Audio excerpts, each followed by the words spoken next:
Hi there everyone, it's Coach Alexa here. I just wanted to talk to you a little bit about foot strike in a runner. So we're going to take a look at this chap again and focus in on his foot strike and landing point. It's a topic of a lot of sort of conversation, I guess, because it's really got really caught up in the whole heel striking, midfoot striking, forefoot striking debate. But actually, as a running coach, what I'm more interested in is where this foot lands in relation to the rest of the runner. So at this position toe off here, so where that back foot is just about to leave the ground, I'm getting a little bit of a hint already as to what this front leg is going to do on landing. Ideally, at this stage in your run, you'd want the two shins to be parallel. So already here I can see that this front foot is slightly ahead of where it should be in the running stride. So we can slow motion forwards just gently here. We watch this front leg extending. It's really quite a big extension out the front here with the knee pretty much straight. And we're looking here at coming in.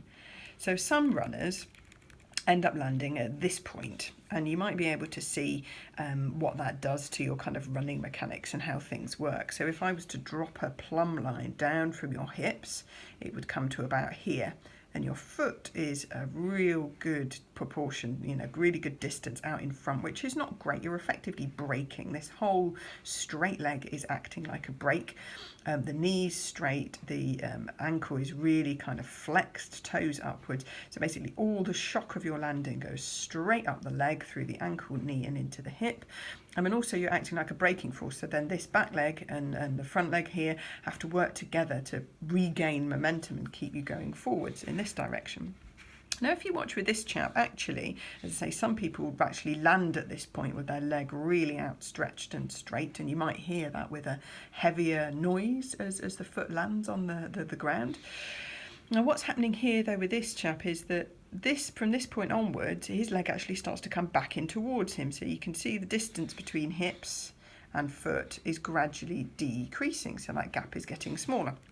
And he's still not quite landed yet, and that knee is starting to bend a little bit. So at this point here is just the point of landing and touchdown. So here, that gap between the centre of the hips, just under his hand there, to the foot is a lot smaller.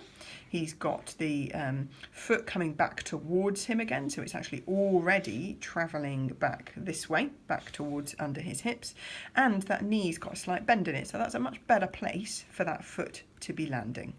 He's landing with a slight heel strike, going fairly quickly onto the whole of his foot, and then continuing on and pushing forwards.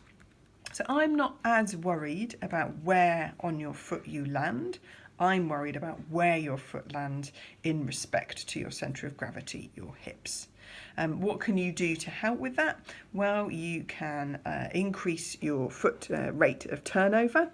So your cadence, look at increasing that, and that'll end up shortening your stride and bringing that foot landing point backwards a little bit, so from here back towards under your hips. You're never going to have it completely under your hips as an endurance runner. That's only for sprinters. The other thing you can do is actually increase the strength of your glute muscles. So with the glutes working harder, this back leg comes around higher and quicker, and actually has more momentum and is already coming back towards you again as you land with the front foot. So those are a couple of tips to help improve things. Hope that helps.